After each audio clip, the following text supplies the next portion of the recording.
Olá, boa tarde, bem-vindos a mais um Giramundo, o último do ano. E para encerrar o ano com chave de ouro, a gente tem aqui a presença especialíssima do nosso querido ministro Celso Amorim. Muito obrigada. Obrigado a vocês, sempre um prazer estar no local, de um prazer maior ainda conversar com você. Muito obrigada. Hoje, como vocês estão vendo, o nosso programa vai ser gravado porque nós queríamos a presença do Celso aqui no programa e por um conflito de agenda, a gente acabou gravando um pouquinho antes do programa. Obrigado pela deferência. Muito obrigada pela presença sempre.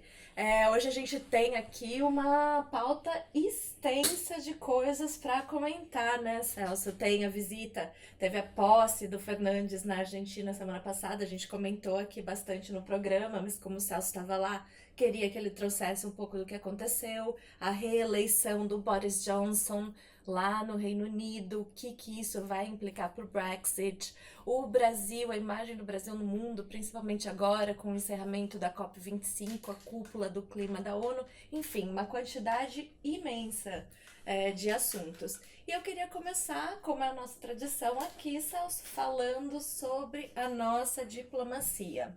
Nos últimos dias a gente tem recebido uma quantidade imensa de notícias que mostram que o Brasil está sendo colocado entre os piores do mundo em termos, por exemplo, de censura nas universidades, ataques aos direitos humanos. Acabou de sair um relatório do Alto Comissariado da ONU para Direitos Humanos, com diversos tópicos, condenando as violações de direitos humanos no Brasil, mas principalmente dando ênfase na questão da violência, da liberdade de expressão, direito das mulheres, refugiados, LGBT. E também hoje saiu a notícia, né? Estamos gravando hoje, segunda-feira, o programa vai ao ar amanhã, mas saiu que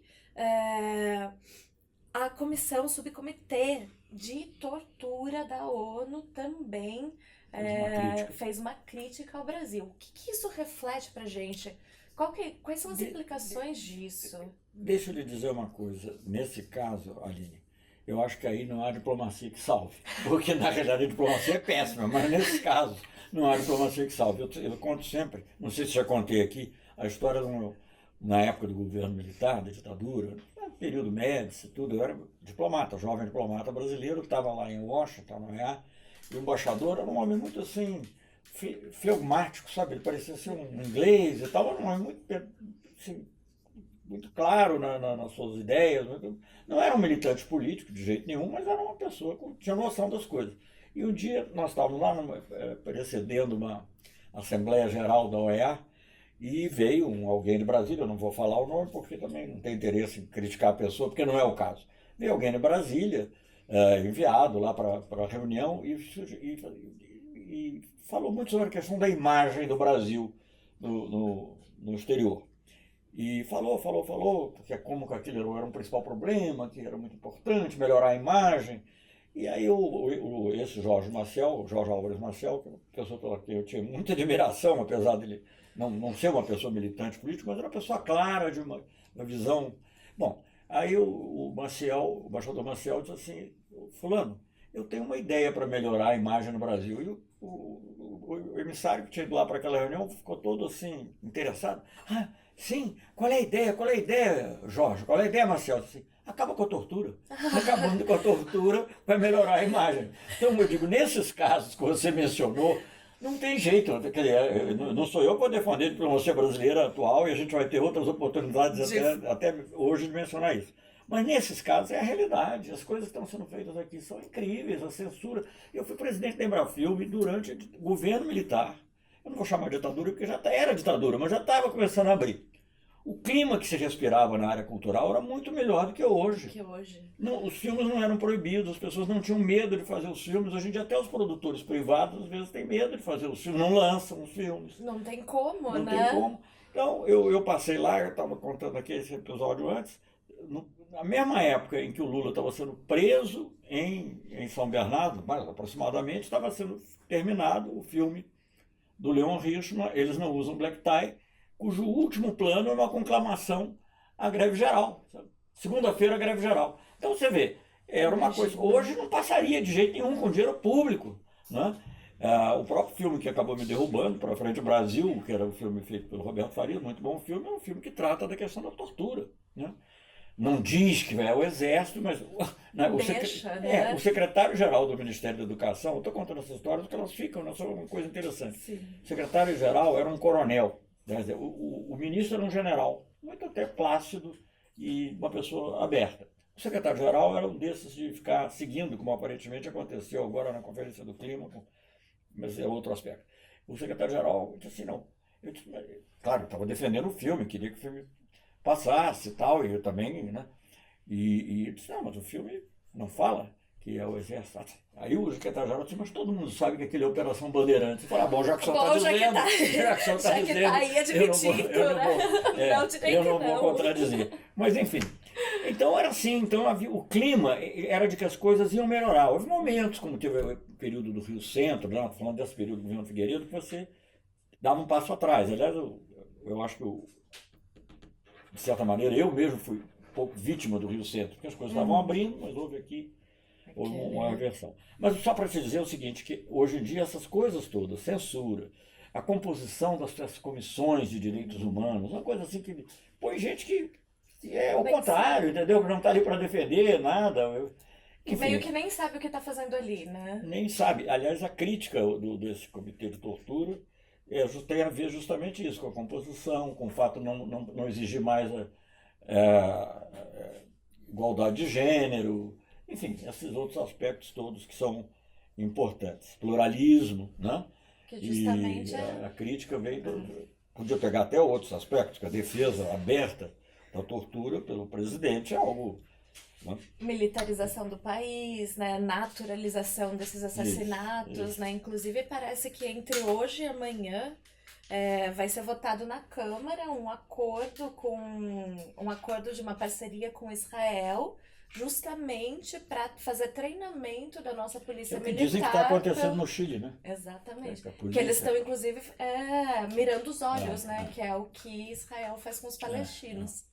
Muito preocupante, né? Agora, outro aspecto preocupante é a questão do clima, né? Acabou de se encerrar nesse domingo a cúpula do clima, a COP25, a cúpula do clima das Nações Unidas, da ONU, e o Brasil, que foi um importantíssimo ator lá para o Acordo de Paris, que estabelece, né, toda uma agenda para conter a crise climática, teve um posicionamento completamente foi o vilão da história. Não foi talvez não tenha sido o único vilão, mas foi um dos vilões, até por uma atitude absurda de querer barganhar posições de princípio, que são parte da convenção, em troca de dinheiro. Isso é uma coisa que não existe, gente. Isso é coisa assim, sabe? As pessoas não entendem, essas pessoas, né, além do lado ético, mas não entendem como é que se dão as relações internacionais. Tem um bando de incompetentes loucos. Nesse caso, até o chanceler ficou de fora, né? Pela primeira vez, ele ficou não ali. precisou. Já bastou o Salles. Foi lá o ministro. Parece que os diplomatas brasileiros mal podiam agir, não podiam falar, não podiam. Ao contrário, nós sempre tivemos uma atitude muito aberta. Eu fui chefe da delegação junto com a Marina, da COP14, a Marina Silva.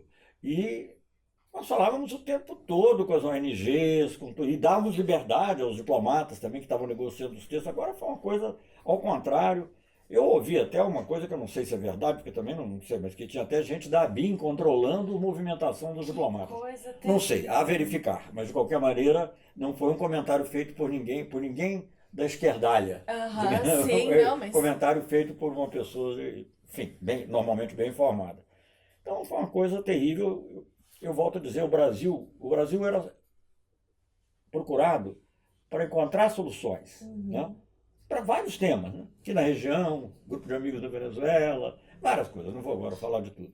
Bolívia, no plano internacional com relação ao clima, você falou da assinatura do Acordo de Paris, muito importante, do governo da presidenta Dilma, mas também teve a grande mudança ali que marca, porque aquilo mudou e influiu em todos os países em desenvolvimento, é a COP15. A COP14 foi importante, que Marina e eu lá levamos, mas era no nível de ministros. A COP15 foi uma cúpula, na verdade. E a presença do presidente Lula lá, os discursos até hoje são muito vistos aí na internet, o discurso dele, ele mudou o clima. O Brasil mudou o clima. O país em desenvolvimento reconhecendo que tem que tomar medidas, mas reconhecendo que esse é um problema global, não há como desconhecer, e ao mesmo tempo fazendo as exigências normais que um país em desenvolvimento teria que fazer, mas não para ele. Não é pegar um dinheirinho para ele, não é me dar um dinheiro aí, era um interesse global. E pelo contrário, ele fala, está no discurso dele, isso é uma coisa que vale a pena ver e rever. Ele até se oferece que o Brasil participe de um fundo para ajudar países de menor desenvolvimento relativo. Veja a diferença, né? Sabe, uma visão totalmente diferente. E, bem, enfim, e essas coisas todas revertem negativamente, porque mesmo se você esquece a ética, esquece a filosofia, esquece a humanidade, se é possível, né? Mas no seu interesse, amanhã você vai ter mais dificuldade de exportar produtos, alguns legítimos, né? Se tiver porque cada vez que acontece isso, também a gente não pode esquecer que os países desenvolvidos têm sim protecionismo. Claro, então acontece tem um problema na Amazônia, você pede a compra do gado que vem do Rio Grande do Sul. Claro. Entendeu? Porque eles aproveitam. Né? Justamente. Então, ele é um tiro no pé tremendo que o Brasil deu com esse comportamento lá. Ainda mais quando diversos parceiros importantes comerciais nossos estão levando à frente. França, Alemanha, estão querendo trazer e implementar essa agenda, enquanto o Brasil... Hoje é uma agenda incontornável. Você não adianta se querer nem dizer que gosta ou não gosta, ela é uma agenda incontornável. A única pessoa governante importante que eu conheço que não dá atenção a isso é o Trump. E os Estados Unidos são muito importantes, mas nos Estados Unidos não são sozinhos, não é mais uma coisa assim dos Estados Unidos dizer como é que é e todo mundo segue. E ele mesmo, Trump, também tem suas dificuldades internas, né? Mas a gente sabe, é um tema que talvez você vá tratar, mas enfim. Então eu acho que é um desastre esse tipo de... E aí sim, mesmo sem a presença do chanceler, não deixa de ser política exterior, não é só uma questão de imagem do que acontece aqui dentro. É um desastre. É um desastre que reverte muito do que tinha sido as políticas dos últimos anos do Brasil em termos de diplomacia, né? Inclusive, como você sempre reforça aqui, não só dos governos Lula e Dilma, né? Mas também uma tradição da nossa diplomacia. Uma tradição da diplomacia. Olha, eu sou muito nessas coisas, por exemplo... O Brasil tinha uma liderança, eu não sei se eu contei esse episódio aqui com relação a outro problema que está acontecendo, a Organização Mundial do Comércio. Importante. E aí é o Trump, né? O Trump que praticamente inviabilizou o que restava da Organização Mundial do Comércio. Do jeito que ela ficou, ela é uma espécie de cartório, porque a parte negociadora já há muito tempo que está enfraquecida, desde julho de 2008, que houve uma tentativa muito grande, não deu certo, e aí a gente tem que distribuir as culpas conforme elas são. O Obama não fez nada para melhorar isso, nada, porque ele deu prioridade a acordos com a Ásia Pacífico, com a Europa, em vez de dar o multilateral. Mas enfim, então a parte negociadora já estava muito reduzida, e agora a outra parte, que é a parte de solução de controvérsias, quer dizer, julgar os casos, mesmo de acordo com as regras antigas, acabou, porque os Estados Unidos não deixam nomear novos juízes para o que eles chamam um órgão de apelação, que é uma espécie de Supremo Tribunal lá, comercial, e sem esses juízes não tem quórum, não pode julgar. Então, acabou. Então, na realidade, a OMC hoje é agonizante, ela tá ali eu não sei ainda se ela está de férias prolongadas, em algum momento ela ressuscitará, acho difícil. Talvez, se tiver um governo democrata nos Estados Unidos, não necessariamente, porque eu falei, o Obama, inclusive, conduziu no outro sentido, mas com um pouco mais de verniz, né? O Trump muito direto. E o Brasil apoiando isso, o Brasil apoiando o Trump. Né? O Brasil tem que ser um grande defensor do multilateralismo no meio ambiente, nos direitos humanos, no comércio, né? Porque o multilateralismo protege países como o nosso. Exatamente, que não estamos sentados em quantas ogivas nucleares? 4.000 ogivas nucleares. 4.000 ogivas são nucleares. 4.000 ainda, que tem as que estão ativas, não estão ativas, mais ou menos. De qualquer forma, não estamos sentados nessa quantidade impensável de ogivas nucleares. Mas isso parece ser uma tendência, né, Celso? A gente vê diversos mecanismos, tanto de concertação quanto de solução de controvérsias, mecanismos multilaterais que estão perdendo a sua importância para a resolução bilateral, que significa que coloca a gente numa posição completamente enfraquecida. O que está acontecendo agora com relação à ameaça, não sei se ele já concretizou ou não, do Trump de botar a tarifa para o aço. Isso é uma coisa absurda. Absurda. Nós já tínhamos feito uma coisa absurda no governo Temer, que foi fazer um acordo do que eles chamam de restrição voluntária, que não é restrição voluntária. Eu conheço bem isso porque meus últimos cargos todos no Itamaraty, não todos, mas grande parte deles esteve muito ligado à área econômica. Não é minha formação, mas eu estive muito ligado a isso, então você pela prática vê. Um dos objetivos de uma rodada passada, que era a rodada do Uruguai, foi justamente acabar com os acordos de restrição voluntária. Porque não é restrição voluntária. A restrição voluntária é o seguinte: o cara torce o teu braço, leva lá em cima e diz assim, restringe aí, voluntariamente. Então ele restringe. Bom, então no governo Temer, a gente já fez um acordo de restrição voluntária sobre o aço para ficar livre sobre as taxas. Então nós mesmos, entre aspas, nos voluntariamos a exportar menos. Apesar disso, agora o Trump ameaça colocar sobretaxa. E ele é tão, digamos, uma afronta tão grande ao sistema multilateral de comércio e as regras do comércio internacional que ele não diz nem que é para proteger, claro que é para proteger também a indústria do aço, mas ele diz que é uma retaliação, quer dizer, uma medida contrária ao fato de que Brasil e Argentina são atingidos nisso. Brasil e Argentina, ao fato do Brasil e Argentina estarem manipulando, imagina, estão aqui com o mal das pernas, manipulando as moedas para atingir, e com isso atingindo a agricultura norte-americana. Quer dizer, isso digamos assim, é você retaliar num outro produto, entendeu? Claro, você não vai para o OMC, você faz individualmente. Então as pessoas que criticavam o OMC, muito criticado também pela grande mídia brasileira e tal, fizemos todas as fichas do multilateralismo, vão ver o que é bom para a tosse. Porque eu não fico feliz por isso não, pelo contrário, mas enfim, porque quem acaba tem que entender que quando as pessoas dizem, não, é tudo de esquerda, eu falei, gente, o OMC, o GATT são criações dos Estados Unidos. Não é por nada você que chamar isso de existem, marxista, bom, só mesmo na cabeça aí desse negócio que eu falo do marxismo cultural e tal, porque aí todo mundo é marxista, o Keynes é marxista. Né? É só você falar qualquer coisa. Trump era marxista, porque também fez o GATT. Né? É só você contestar que a Terra é plana, que daí você já vira, né, marxista cultural. Algo muito complicada. E essa questão também é importante, né, lembrar das tarifas. Eles falam que estamos desvalorizando a moeda e não passando por uma profunda crise que é resultado direto dessas políticas impostas, né? Na Argentina, a gente já sabe onde levou o FMI, o Brasil, estamos caminhando. A receita ortodoxa que eles sempre pregaram. Justamente. Então, inverte a questão, né?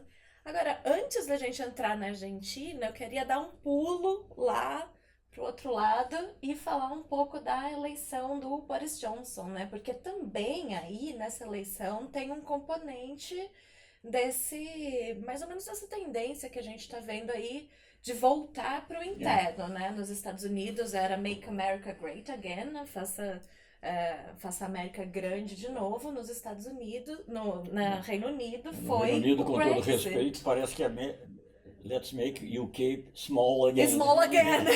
Vamos fazer. Uma pequena ilha aqui. Eu lamento muito, eu gosto muito da Inglaterra. Já morei lá e eu acho que o povo inglês é muito interessante e tal. Assim, na liberdade, na maneira de tratar, muitas coisas importantes na psicanálise, psicologia e sociologia. Veio de lá. Bom, os pensadores que estudaram lá asilavam muita gente importante que vinha de outros países, até o Karl Marx, né? Exatamente. Conheci a mesa dele lá no British Museum, que hoje era na British Library. Enfim, então é um país que tem muitos lados interessantes. Agora, tem esse lado digamos, de não querer se confundir com o resto da Europa, separar, e ao mesmo tempo isso também aproxima de uma maior dependência dos Estados Unidos. O que eu acho interessante, além desses comentários que a gente já fez, de se voltar, de retrair, etc., teve o negócio das fake news, mas fake news eu acho que foi mais no primeiro plebiscito do que agora, porque agora eu acho que foi uma maioria larga, né? Porque eu acho que também ali havia um cansaço, né? Aquele negócio, governo atrás de governo, resolve, não tem. Ele foi muito esperto, ele é um bom comunicador, apesar de ser meio bufão, ele é um bom comunicador. Fala a linguagem que querem ouvir. Fala a linguagem e diz, não, vamos resolver esse problema. Let's have Brexit done, né? Que era o que ele falava. Vamos fazer com que o Brexit saia. A maioria foi isso, muito mais isso do que partido do trabalho, do que conservador contra trabalhista. Agora só um comentáriozinho. Eu noto em relação à Europa uma preocupação, além, digamos, da aproximação maior, que é óbvio que sempre houve, mas vai ser maior ainda com os Estados Unidos, uma surpreendente preocupação de como o Reino Unido pode se comportar com a China. Com a China. Porque aí a Europa está lutando para ter uma posição mais ou menos conjunta em relação aos grandes temas, né? E, de repente, o Reino Unido desgarrado pode ter uma visão diferente, fazer um acordo, porque o Reino Unido, né? A gente fala Reino Unido porque a Inglaterra é só uma parte, né? O Reino Unido o Reino Unido tem uma economia realmente ultraliberal, quer dizer, não tem. É difícil você imaginar, eu não me lembro assim, de um caso nosso contra o Reino Unido de enfrentar protecionismo. Um pouquinho na área agrícola, mas muito pouco, muito pouco. São os que mais defendem a economia liberal, realmente. E eu acho que eles vão continuar fazendo isso, e vão liberalizar com a China. Então isso vai dificultar uma política europeia coordenada. Isso é interessante também. Nesse sentido, de acordo, Trump, quando foi, né, congratular o Boris Johnson pela vitória, disse que agora o Reino Unido e os Estados Unidos estarão livres para firmar um maciço novo acordo comercial após o Brexit. Eu acho que esse também é um componente aí importante, né? O Reino Unido vai estar agora fora. Mas isso não surpreende tanto, porque isso mais ou menos estava nas cartas. Mas com a China surpreende, tem razão. Com a China ainda é uma coisa meio abstrata, mas eu ouvi esse comentário nas entrevistas da própria BBC. Agora, uma última, na verdade, essa aqui é uma pergunta. Existem duas linhas de análise para essa vitória do Boris Johnson. Uma tem a questão do fake news, que ele usa muito da questão do discurso racista, mas da questão da imigração também, de fechar, que ele também fez uma estratégia semelhante à do Trump, de focar um determinado grupo, né, esse grupo de homens brancos mais velhos da classe trabalhadora que já seriam favoráveis ao Brexit, em áreas que são tradicionalmente do Labour Party, por exemplo, na região de Workington, que eles sempre tiveram nos últimos 100 anos, 97 anos, essa região foi liderada pelo Labour, e esse ano eles ganharam lá, foi uma vitória esmagadora dos conservadores. Então, assim, o que foi a eleição do Boris Johnson? Foi uma vitória dessa tendência que a gente está vendo de discurso racista, né? Dessa descontentação, de meio que manipular esse descontentamento, ou foi uma vitória do Brexit? Eu acho que as coisas não são totalmente separáveis, mas eu acho que há, digamos, por um lado, esses elementos que foram muito manipulados, eu acho que principalmente no plebiscito. E provavelmente continuaram sendo agora, mas foi muito no plebiscito. E há também um certo mal-estar com a globalização, isso é verdade. Quer dizer, quando digamos, os oportunistas falam contra o globalismo e o marxismo cultural, eles estão falando de uma coisa, quer dizer, o mal-estar existe. Né? O mal-estar o mal-estar com o neoliberalismo, na realidade. Só que eles estão procurando aproveitar e procurando bodes expiatórios. Não é muito diferente do que aconteceu na Alemanha dos anos 30. Né? Quer dizer, você tem uma crise econômica, não que a situação econômica seja idêntica, mas eu digo, você tem uma crise econômica, arranja um bode expiatório e coloca o ódio do povo. Naquele caso eram os judeus. Aí agora são os imigrantes. Então você tem esse lado. E tem o lado também, digamos, você tem empregos perdidos no caso. A Inglaterra era grande potência industrial, no primeiro país industrial. Você tem empregos perdidos, segundo a cabeça deles, pelos imigrantes, mas você tem empregos perdidos também porque a economia britânica, que foi se liberalizando, foi perdendo competitividade, simplesmente. Então, as indústrias foram se transferindo para outros lugares. Por causa do liberalismo. Por causa do liberalismo. Né? E a União Europeia. Tanto que, digamos, quando se discutiu a entrada do Reino Unido para a União Europeia, na época não era União, para a Comunidade Europeia, o mercado comum europeu, nem me lembro mais se ele já tinha, era comunidade, os trabalhistas eram contra, inicialmente eram contra, por essas razões. Essa tradição de proteger os sindicatos, proteger os trabalhadores. Não, ali não tinha nada a ver com imigrante. Então, quer dizer, você tem componentes misturados aí que funcionam e que um demagogo pode aproveitar. Há um artigo interessante que agora não tenho como lembrar, que ele diz assim, não podemos comparar o Boris Johnson com Hitler, mas aí justamente ele vai indo e compara. Eu acho que não é tanto, mas enfim, também. Mas são esses elementos que são utilizados por esses líderes de extrema-direita que manipulam. Né? Não precisa ir muito longe para a gente ver o que acontece. Justamente, quais são os efeitos, né? Nem precisa levar muito tempo. Agora, falando em demagogos racistas de extrema-direita, vamos seguir aqui pro mais. Pra Trump, né? O Trump tá agora, no começo a gente comentou que ele tá passando por vários dificuldades internas e uma delas é o processo de impeachment. Saiu uma notícia que até quarta-feira dessa semana se espera que lá na Câmara, né, seria a Lower House, algo semelhante à nossa Câmara dos É a Câmara dos Deputados, né? Deputados, né? Vai votar os artigos do impeachment e todo mundo está esperando que a votação, que realmente saia o impeachment do Trump antes do Natal. Mas é importante ressaltar que o impeachment nos Estados Unidos não é igual ao impeachment aqui, né? O que eles chamam de impeachment lá é a primeira fase, é o Uhum. indiciamento, né? Como se fosse um processo de justiça normal. O indiciamento é feito pela Câmara. Uhum. O julgamento, e não há perda, não há nem Uhum. perda nem suspensão, ao contrário do que acontece com o presidente aqui, antes do julgamento, o julgamento é feito pelo Senado.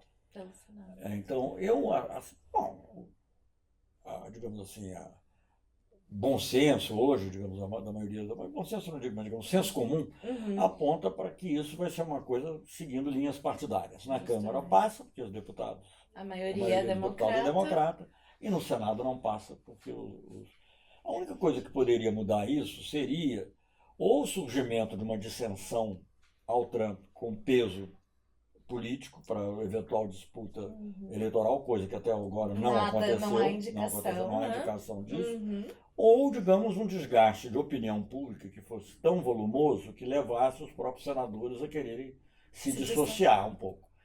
Não vejo isso Que acontecer. tampouco. Mesmo porque, diferente do Clinton, que fez já um meia-culpa, foi todo um show midiático, assim, mas ruim pra ele, pra imagem dele, Trump tá parecendo que consegue meio que virar o impeachment a favor, né? Dizendo que os democratas, ao invés de estarem votando temas que são caros pro eleitorado, estão usando isso de forma meio que a fazer politicagem, tentando tirar ele das eleições de 2020. Tudo indica que ele tá conseguindo aí. Não sei se Né? ele vai tirar um grande partido, mas não excluo, não. Isso aí vai depender muito da economia mesmo, de como evoluir. Ou, sei lá, alguns meses atrás parecia que estava tudo muito bem, depois não tanto, mas não sei ainda como será. E por isso ele vai se concentrar. Então essas medidas, inclusive essa que atingiu o Brasil, pensar que se declara amor ao presidente dos Estados Unidos e ele vai ficar bonzinho com você, realmente, além de tudo, é de uma ingenuidade, sabe, que é impressionante. Sabe, as pessoas não viram o mundo, não olharam pela janela. Não. Ou então olharam para a janela e só viram o Olavo de Carvalho, porque não é, Que não é o mundo. não é o mundo, não é, a Terra não é plana. Né? Justamente. Então, quer dizer, como eles falam lá nos Estados Unidos, né? Pensar logo. Get real, quer Get dizer, real, yes. olha a realidade, como é que é, porque não é. Não tem como. E essas medidas vão surgir com mais frequência, porque ele vai ter que fazer demagogia para garantir o apoio desses setores. Justamente. Como você falou, operários brancos que votaram nele, e ele corre, porque, digamos assim, eu não sei quem vai ser o candidato democrata, será o Warren, será alguém da linha mais tradicional, Hoje eu li que a disputa está se fechando entre Biden e Sanders. ou o Sanders. Pois é, se for o Sanders, ele tem um discurso também para esse operariado. Porque ele também pega esse descontentamento, só que ele propõe uma solução diferente. Como na França, por exemplo, também, além da Le Pen, tem o Mélenchon, que também é um discurso à esquerda, que também pega esse descontentamento. Então, não é óbvio o que vai ocorrer, e eu acho que ele vai tomar medidas desse tipo, nitidamente protecionistas, para se fortalecer com esses setores. Uma das coisas que você comentou que um dos elementos que provavelmente vão ser chave aí para a decisão dessas próximas eleições é a questão econômica. Isso é uma coisa que eu venho falando bastante. Como Trump se elegeu nessa plataforma de não ter mais guerras, diminuir a questão das tropas americanas estadunidenses fora dos Estados Unidos, que talvez uma das coisas que seria o presidential moment, aquele momento que define as próximas eleições, que é a tradição, né, geralmente para o segundo mandato lá nos Estados Unidos, seria justamente o resultado da guerra comercial com a China. Nessa semana a gente teve a notícia de que Trump teve que voltar atrás um pouco naquela retórica, chegou no acaba acordo. prejudicando a própria economia americana, porque as Justamente. economias são muito imbricadas hoje em dia, dos Estados Unidos com China.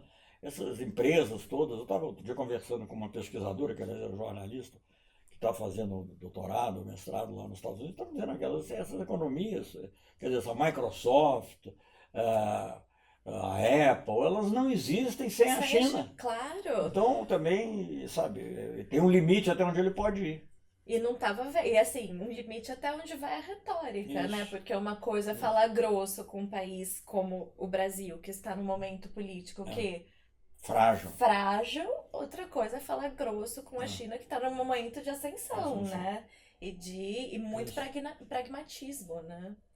Uma coisa que é muito interessante. Ele, assim, o que eu achei mais interessante foi que ele usou novamente a questão da agricultura. Assim, o novo acordo tarifário, ele está chamando de um acordo tarifário agora, já não é mais a guerra, e que iria diretamente... O lobby agrícola nos Estados Unidos é muito poderoso. Exato. Engraçado porque não emprega muita gente, propriamente, mas tem muito dinheiro e financia campanhas, né? Eu pude acompanhar isso muito de perto quando negociava na OMC, na Organização Mundial de Comércio. O lobby agrícola é poderosíssimo nos Estados Unidos. Então essa coisa do aço tem a ver com essa situação. Justamente. E falando nisso, a gente já tá aqui entrando para a fase final do programa, que a gente sempre chega com um monte de assunto, né, Celso? E antes da gente entrar na Argentina e fazer meio que uma rodada aí no futuro da América Latina, pra gente encerrar o programa, o último do ano, deixando aí algumas indicações do que a gente precisa ver. Eu queria falar justamente disso, né?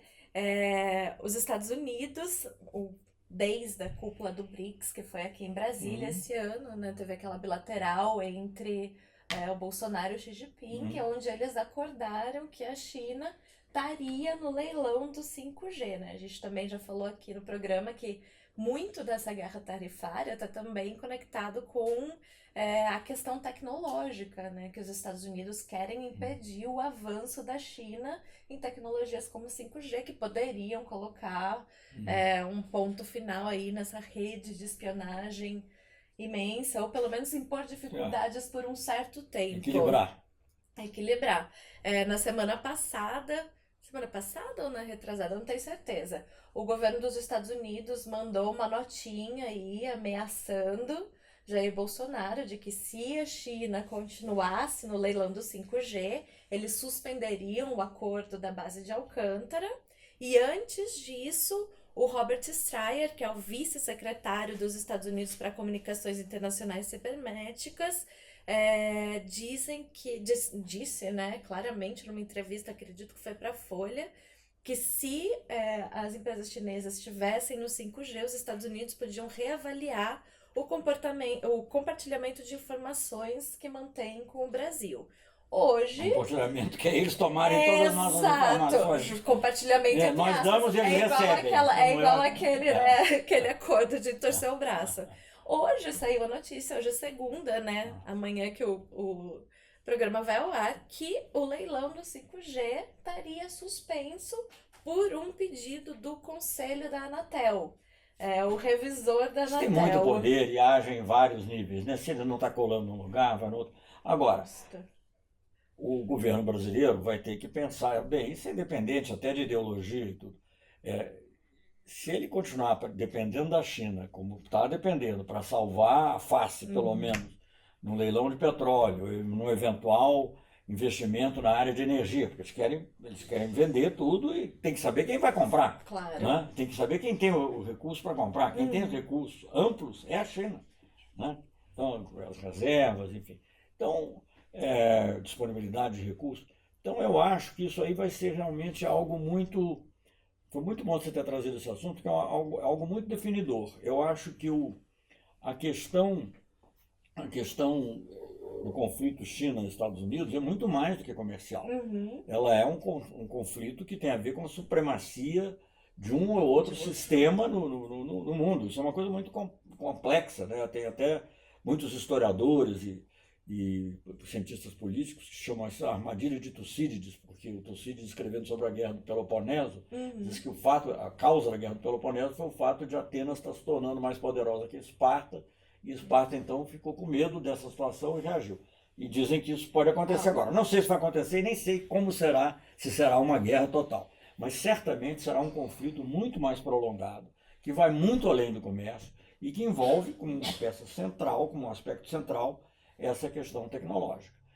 Eu não acho que o 5G vai impedir que haja outro, mas também pode dificultar, é óbvio. Porque eu acho tão. Os americanos, nessa coisa, eles são tão cínicos. Não os americanos, o governo americano é tão cínico. Gente, eu li um pouco a respeito disso quando houve a espionagem denunciada pelo Snowden, da Petrobras, do Ministério de Minas e Energia e da Dilma. Depois saíram mais coisas no Wikileaks e tal, mas começou o negócio do Snowden. As empresas norte-americanas são obrigadas a ter o backdoor. Não é nenhuma questão de, elas têm, não. Elas são obrigadas a ter o backdoor para transmitir as informações que a NSA, a NSA, né, quer. Então, eu não sei se o chinês tem ou não tem. O chinês promete que não tem, não sei. Também não posso jurar que tem, eu não conheço. Mas os americanos usarem esse argumento é uma coisa assim que, sabe, espanta. A não ser que ele diga, bom, eu posso ter, porque eu sou aqui potência ocidental cristã, judaico-cristã, sei lá, ocidental, não sei o quê, antiglobalista, sei lá, eu não sei o que é, porque tudo isso no fundo, tudo, né? Então eu posso, eles não podem. Mas, obviamente, essa será uma batalha muito importante e eu acho que será um teste para ver até onde o governo brasileiro vai, né, no sentido de uma reaproximação ou de um certo reequilíbrio das relações internacionais, porque nós tivemos todas as declarações de amor recusadas, né, assim, cartas de amor devolvidas, né, cartas de amor que eram assim, destinatário desconhecido, né, cartas de amor devolvidas, por um lado. E por outro lado, com relação à China, uma situação oposta, que começou a China sendo vista como uma ameaça e, de repente, a salvadora, aí, pelo menos da aparência, no caso. E com um grande potencial de investimento também. Eu acho que essa vai ser uma batalha dura. É uma batalha dura. Agora, os Estados Unidos têm aí uma capilaridade de influência. Eu sei disso. Por que eles não gostam? Por que eles gostam? Por que o procurador norte-americano falou, não, nós temos um acordo informal com a justiça brasileira? É claro, porque eles não gostam do Itamaraty. Não é, independentemente até de quem está à frente, aquilo é uma burocracia que controla um pouco. Claro. Eles não querem. Então, eu sei lá quem é. Não sei, não conheço, não posso falar de ninguém. Mas sei lá quem são essas pessoas do Anatel que estão dando essa opinião. Por quê, né? Por quê? Nesse momento. Tem que fazer uma análise, ver onde é que eles estudaram, o que eles frequentam, os convites que eles receberam ultimamente. Justamente. É isso. Justamente. Agora, para encerrar o programa... Já tempo aí de falar de Argentina? Vamos falar. Não, a gente tem que falar, porque É. você estava lá em primeira mão, né? Viu o que estava acontecendo. E a Olha, Argentina, pra gente, é um espelho do quê? Primeiro, espelho- como o Macri deixou, o espelho né? do futuro. O espelho do futuro. Então eu queria que você contasse pra gente quais foram as suas Olha, impressões lá. eu poderia falar longamente aqui sobre a Argentina, né? Nosso entusiasmo mesmo com o que está acontecendo lá, um governo não radical, a popularidade, mas também o discurso do Alberto Fernandes, muito positivo, né? Um discurso em que ele tratou de vários temas importantes, sociais, muito na linha do Papa Francisco, na realidade, né? Uhum. Do tratamento prioritário para os pobres, um discurso que critica o uso da justiça, o que a gente chama aqui de lawfare. Eu acho que ele não usou essa expressão, mas essa expressão consagrada internacionalmente, muito importante nesse lado. Falou muito do Mercosul e falou do Brasil. Interessante. Eu acho, não tenho certeza porque eu não revi depois, a impressão que eu tive lá, que foi o único país que ele mencionou nominalmente. Eu também tenho essa impressão. E positivamente, temos que Exato. manter uma relação, ser capaz de trabalhar nas inovações. Quer dizer, ele sabe a importância do Brasil para a Argentina. Agora, a E da Argentina, Argentina para o Brasil, a né? Argentina é muito importante para o Brasil. E há muitas coisas que nós não podemos fazer sozinhos, muita coisa nós podemos, mas muita coisa que nós não podemos fazer sozinhos e fazendo com a Argentina. Vou citar um exemplo na área nuclear mesmo. O enriquecimento nós desenvolvemos sozinhos. Mas, por exemplo, fazer um reator de pesquisa, talvez até possa, mas sai muito mais caro. Você está fazendo junto. Nós temos programas de reator de pesquisa com a Argentina. Isso é uma coisa inédita assim, entre países que tiveram rivalidade antes, né? Nós temos um acordo também na área nuclear, para contabilidade, controle do material nuclear, para garantir que não esteja sendo nada desviado para bomba, né? Que é também um exemplo para o mundo. Né? Imagina se a Índia e o Paquistão tivessem um acordo desse tipo, Claro. ou se Israel, enfim, é inimaginável até nesse momento, mas eu digo, é um modelo que pode ser seguido se as condições políticas permitirem. Então nós temos uma aproximação muito grande. Eu acho que, por exemplo, na área também até espacial, quer dizer, tem coisas que nós temos mais e tem algumas coisas que eles também progrediram muito. Então eu acho que é muito importante, não estou nem falando no comércio, venda de automóvel, geladeira e tal, porque isso aí tem outras pessoas que falam. Então é muito importante, é estratégico, e o Alberto Fernandes teve essa compreensão, tem essa compreensão, e eu acho que, apesar de todas as maluquices e loucuras, o fato do vice-presidente ter ido lá, brasileiro, foi positivo, né? Foi positivo. E depois o novo embaixador, que é uma pessoa muito importante na Argentina, foi candidato a presidente, foi vice-presidente ter vindo ao Brasil, Scholle. Então tudo isso eu acho que, sei lá, vamos ver como no caso da China, se o pragmatismo acaba prevalecendo sobre esse discurso enlouquecido das forças do mal e da de escolher mal, né? Mesmo porque a Argentina, num certo sentido, vai ser importantíssima na agenda regional, né? Junto ali com o México do ano, vai estabelecer ali um novo balanço de forças, né? Você tem, esses são os três maiores países. Eu acho que hoje em dia, em matéria de população, talvez a Colômbia tenha passado, mas são os três grandes países. A Argentina, bom, você pega no G20, quais são os três países latino-americanos que estão lá? Argentina, México e Brasil. O Brasil agora está fora desse eixo do bem, mas o México e a Argentina formam um poderoso eixo do bem, que vai ter uma influência. Nós temos que ficar observando muito de perto o que está acontecendo no Chile, porque é uma revolta do povo, o povo como ator da história, realmente, as mulheres, né? Enfim, os oprimidos todos, os índios, etc. De anos e anos de neoliberalismo, né? E aí posso te garantir o seguinte, não foi o Foro de São Paulo. Ótimo, porque a gente gostaria de ter todo esse poder, né? Imagina, né? Celso, muitíssimo obrigado. Foi ótimo o bate-papo. Eu espero que vocês tenham gostado. E em janeiro nós estamos de volta com o Giramundo. Um grande abraço. Obrigada, Celso. Obrigado a você.